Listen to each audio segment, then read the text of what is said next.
Hi, this is Lenny Kaiser with clearancejobs.com. Thank you so much for joining us for the interview today. I'm really excited for today's interview. We actually set this up. I can't remember, Jeffrey, when you reached out to me about your newest book. We've read all of your books over here at Clearance Jobs, but it was very timely with insider threat being in the news. So you have a new book, Establish an Insider Threat Program under the Nispom. And Jeff Bennett is here to chat with us today about it. He's a security expert.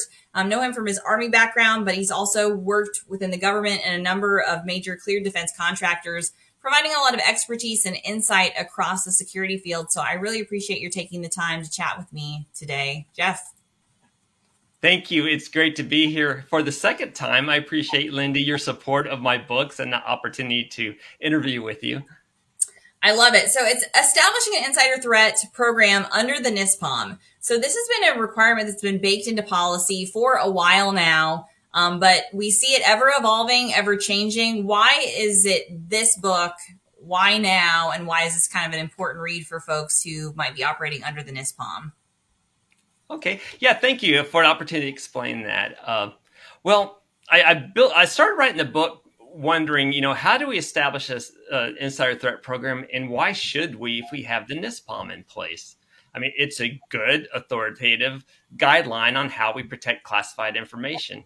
And so I started interviewing FSOs and asking them, how are they interpreting the requirement for an insider threat program? And I started taking online training through all the resources and going to briefings. And I started noticing a common theme, and that is a lot of the training and the FSOs are focusing on the 13 adjudicative criteria. Those are very important. I'm not saying don't use it. I'm saying in my thesis here that you should leverage it, but not lead in with it. Because a lot of times this training that I've taken suggests that if you do use that, you need to consult with legal and with ethics so that you don't violate your employee rights. But the focus that I chose is to focus on the information and not the employees. You may have issues with employees, but the 13 adjudicative criteria are really good at determining risk to classified information, or determining risk to that classified information from the vetted employee. However, most of those countermeasures or most of those criteria can't be used to determine who your insider threat might be. For example, I might get continuous DUIs, or I might have drug issues, but it doesn't mean I'm going to spy and steal your information. You should definitely fire me and get rid of me. But if I can't perform accordingly, or if I'm using my computer for gambling or for checking my stocks all the time, right? If I'm not working properly, that's a behavioral issue, not an espionage issue. And so I wanted to give the employees, the FSOs or security specialists, an opportunity or permission to just focus on the information. The other stuff will fall out. And so to answer the question, why, if we have the Nispom, do we need an insider threat program? Well, the Nispom and DoD guidance as well will have you build a facility that protects classified information from the outsider. Our families can't get in unless they have permission. We have cleared employees with badges that can get in, but when was the last time we've heard of somebody breaking into a defense contractor or a government facility and walking out with the secrets? The news we're getting is that trusted employees are walking out with those secrets and providing it on the internet or to their handlers. Okay. So that's an interesting way to look at it. And I love how you're talking about the information and not necessarily the individual. So kind of talk about how you came to that approach, and why looking at information is a better launching point for organizations. Okay, sure. I think I mentioned to you earlier, if I were writing this book and I probably will rewrite this book for commercial entities, for nonprofit organizations, churches, and things, I would call it an information protection program. A lot of times I work with a lot of scientists, researchers, designers, and builders in my career. Usually what happens is the government will put out a contract for engineering services, and the contractor will build a weapon system or a capability or provide services under that contract. And they'll put out what might or might not be classified. They might even give you some government information that you should protect. And the FSOs and security specialists do that really well. But keeping in mind that they are staff officers in many cases. Sometimes if you're small enough, you're the FSO, CEO, engineer, and everything in your company. But if you're a staff officer, sometimes you have good access to that information the government provides. And you can assist with protecting it. But the developers really need to know. They understand the intimate details of their projects they're working on. They understand it very well, but often they can't communicate it. But they're the first to realize when it's been released inappropriately. Hey, that's our stuff. We should have been protecting it. And so the way I see it, the FSO can assist with their training and their skills to pull out this information and identify it, protect it. We'll call that derived information, right? When you're developing products, you're deriving that information from the work product that the government gave you. And so while the developer may not be able to communicate what needs to be protected, or the FSO may not fully understand, I'm recommending an information protection or an insider threat program working group that puts together the FSO, the insider threat protection official, the senior management official, all those required positions with each and every developer that's there. And so you can build that information protection and focus on that information by identifying what it is, who should have access to it, and how it's protected. So that if, for example, one of your insiders that does not have access to that information requests it, they can say, no, you're not on my program, or you don't work on this product, you can't have it. But until that happens, many times people don't fully understand what need to know means. Yeah. Well, and I love how you talk about in the book. So, how this is, why would folks want another resource for insider risk or insider threat beyond the Nispom? And I think the government has done a better job about clarifying and caveating that the Nispom is not an end all be all. If your company is only doing the minimum requirements of the Nispom or of CMMC or of whatever the requirement is, you might not be prepped for the current landscape. And you're going to see some definitions in the Nispom that you're going to be required to comply with. But like you note, there's also a lot of flexibility in terms of the roles you assign and your working group and things like that. So, maybe talk about that. Like the Nispom is kind of a starting point, but why is it not the finish line especially for cleared contractors? Right. Okay. Good. Yeah, and I'll use that similar analogy with technology. A lot of people go out and say, "Hey, I have an insider threat program," and they'll use a third-party technology or a software, and they'll call that their insider threat program. Many people will brief that. Those are good technology, good software.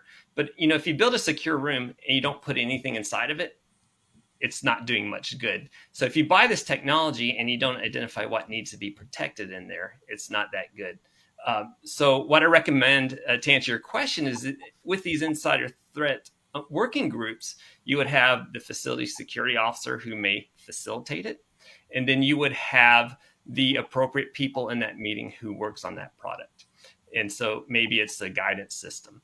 And you would facilitate in that meeting, hey, what do you see as sensitive information in this system that you're developing?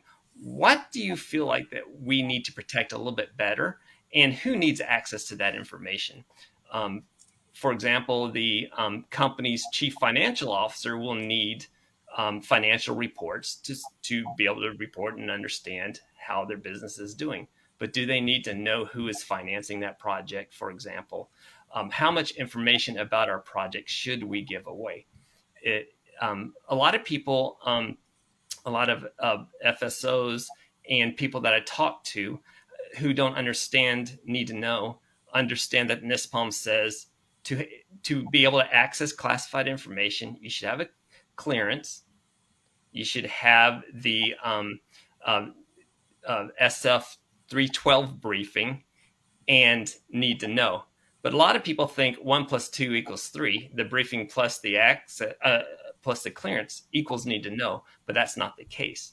And then so some people who say, no, Jeff, we do better. We do by contract. I said, contract number is your need to know. I said, a lot of times that does work, but sometimes contracts have different task orders or different work products, such as a software developer or a hardware developer. Does a hardware developer need to know the intimate details of how the software is developed? And does a software developer need to know the capabilities of this system, or do they just need to know how their software needs to work inside that system? And so these working groups should be able to have those discussions, determine what is sensitive based on those discussions, determine who needs access to it, and determine how to protect it, and then train the force on that. And then use that working group to develop incident responses and file reports as needed. I love that. You're so timely, Jeff, talking about need to know, because this has like been our key mantra with clearance jobs. Having a security clearance does not give you need to know. So, and right. I love that you caveat that's not carte blanche like need to know. And I think you make a good point. It's not necessarily even based on the contract. Like we have to look a lot more nuanced at what need to know means, and protecting classified information at the data set or at the information set is so important. So can we maybe talk to that a little bit more when it comes to an insider threat program? Do you think, I don't know, what are some of the key takeaways for folks who are, trying to address that need to know piece with their insider risk management program? Yeah, I like to say, for example, for need to know, what is your work product? Instead of basing it on a broad scope like a contract could be an entire complicated system. But if you're only working on one aspect of that system, draw out from those individuals. So you might start out with a large working group of the whole system. Then you might realize, okay, not everybody needs to know everything about the system. So let's break it up. Let's break it up into the navigation system. Those people who work on that, the propulsion system. For example, if I'm talking about an airplane, the propulsion system, and maybe even the we got navigation, propulsion, and let's just use those two for an example. The people working on the propulsion system don't need to know if there is proprietary information or classified information about particulars about that navigation system and its capabilities that might be unique. And the navigation developers may not need to know about the special engine that you're using or the fuel that you're developing for it. So this works again in cases can be applied in many cases, not only to defense contractors, but even a sales company, for example, who has a large territory. The first thing that we do when we leave a job, we take our stuff with us, right? That could be, in a sales company, could be the customer list. Customer lists are very important. So does the customer, does the salesperson from one territory need to know the customer list from the other territory? Or does the manager need to know all that information? So when you're determining need to know, at least in a defense contractor, you might start out with, okay, I have a CEO, I have a CFO, I have an FSO, an insider threat protection officer. I have program manager for the propulsion and program manager for the navigation system. And then I have this information about the navigation system, and I have this information about the propulsion system. What does the CEO need to know? What does the FSO need to know? Do they really need, they may have access to it, but do they need to know these intimate details, or just what they should know to help me protect it, or should know to run this company? We often hear that story about the executive assistant who leaves a soda company and goes to their competitor with a secret formula from that soda company. Why does the executive assistant have that access to that information? And so what we want to do is just logically think about the information and who works with it. If they don't work with it, they don't need access to it. And if they ask for it, that's a trigger. They could be in ignorance, but if they keep asking for it, there might be a reason. Yeah.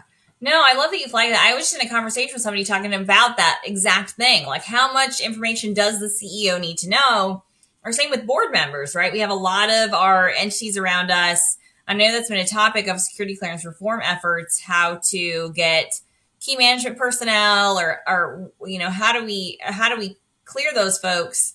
My philosophy sometimes around the vetting scenario of it, I think vetting people is always a good idea, just because we've actually created punitive options for if they disclose or misuse. Then we create training requirements for them. But like you said, the need to know piece of it still remains key, because if you just assume, well, my entire board is cleared, so they should know all this. Well, what do they actually need to know for their position as board members? Do they just have carte blanche access to everything? I think thinking through those questions for companies, and they're probably going to be different company to company, is really important. Right. Yeah. And one of my colleagues says, Jeff, it's not that we have too many people cleared. You can have all clear. You can clear everybody. It shouldn't matter if you have a need to know program established and a good information protection program. That way, if you have an issue with too many people cleared, well, at least you can control who accesses it in an intelligent way. Yeah. So I want to talk about reporting. You have a whole chapter on reporting in this. This is always a topic at Clearance Jobs. So we know kind of folks operating under the Nispom manual are going to be a key audience for this. Folks looking at having an insider threat program, again, commercial or government are kind of looking at those reporting requirements specific to government contractors in Seed 3, I think still create some confusion. And we even just see in leak cases, a lot of times there is information that is noted and that is reported. So maybe you could talk through, are there best practices for a reporting framework? Have companies done really well? Because I always see, I don't think there is one way to do it, right? You just have to report. But a lot of folks will ask, well, how do we do that? I'm like, well, I think you as a company or organization, do you have an anonymous email? Do you report to the security officer? Do folks know who their security officer is, who they should report things to? Can you talk to the reporting piece of it? Yeah. So the reporting piece, again, I focus this strictly on classified information. And so the way I like to work with my clients is every output becomes an input to the next step. And so I want to leverage everything that we have already, not create additional work for the FSO. I'm a big advocate is if you are a clear defense contractor under Nispom establishing an insider threat program, the FSO or somebody that works with the FSO should be the ITPSO, because they are running that security program to protect classified information. However, if you're going to expand past classified information into CUI, ITAR, proprietary data, you might want to have a larger ITPSO. But as far as reporting, I would leverage the current reporting requirements. We already know that espionage needs to be reported and that suspected security violations need to be reported. So a lot of insider threat violations are going to be security violations, or if you actually catch an insider walking out with something, it's going to be a security violation / espionage issue. So those reports, I'm going to say, report it to the FSO. Don't go straight to the FBI. Nispom says go to FBI, but use your chain of command unless your chain of command is the issue. And then, so leverage those reporting processes that are in place that'll make your life so much easier. And I'm also a big advocate of, you have possessing facilities that have classified information on site, but even non-possessing facilities should have an insider threat program. My buddy has one. He's got 2 people in his company. You've got to have one. But perhaps maybe you're a non-possessing company, but your employees sit and do classified work at another location. Have your IT insider threat program working group coordinate with the other insider threat program working group, and maybe you can share data as it relates to information or potential violations. And so you become a stronger team that way. But with the reporting, the CAD reporting, the required, incident response reporting or adverse information reporting, those fit under the insider threat program reporting guidelines. Okay. So we talked a little earlier about insider threat training. This is kind of a topic, I think, an area of low hanging fruit for a lot of companies, maybe that have been potentially set something up when those requirements first came into place. But probably a lot of, I think it's a good time to update those even now. And I think even what you said here about protecting information is a good piece of it. Because again, a lot of those are focusing on human behavior and individuals, which are true, but we're not necessarily training on protecting the information piece of it. So can you talk a little bit about the training side of an insider risk management program? Yeah. So insider threat, like we talked about the Nispom incidents, there are many training requirements leveraged for put on cleared employees. You might have the SF-312 briefing as well as security awareness training, but each one of those requires an insider threat module. And then there's the insider threat training on top of it. So I would definitely have that insider threat program working group develop that training and make it specific as possible to that information you're trying to protect. That way, you've been a cleared employee for 20 years and you're still getting briefings on what secret, top secret, and confidential means. Right? You're pulling your hair out. Like, can I have something more advanced, more to my skill level? And so you have leverage with these insider threat program training to really be specific with your employees.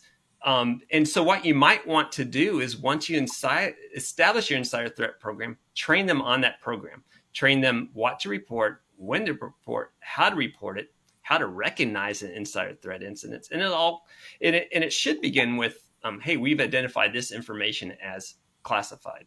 You have access to this. You know your need to know. Anything happen outside of this, then you report it. And then a separate insider threat program working group training for those people who work on the working group. Awesome. Well, those are my only questions. Was there anything we didn't get to or address about your new book or about even this hot topic of insider threat that you wanted to go over today? Well, okay, sure. Can I talk about my website? Yes. Yep. Okay. Yeah. So if you have any questions about establishing an insider threat program, I can assist you with doing that. I do that a lot, or an information protection program. But if you want to try it yourself, on my website, redbikepublishing.com/insider threat program, I sell my book there, but also I have a lot of required things for you to use, download, and modify. For example, I do have insider threat program training for employees and for insider threat program employees, as well as tools and templates that you can download, including appointment memos, insider threat program working group assembly memos, and also agendas and matrices that you can use to fill out to identify what needs to be protected and who should act. Awesome. I love it. Now is a good time. If you have not refreshed your insider threat training program, do it now. And I think the focus on need to know and information protection is key and is a real pivot that we need to make in terms of how we're addressing this. So I appreciate your time so much, Jeff. Thank you for your contributions. I always appreciate your writing and appreciate your joining us to chat about the book. Thank you, Lindy. I appreciate all the opportunities you're giving me.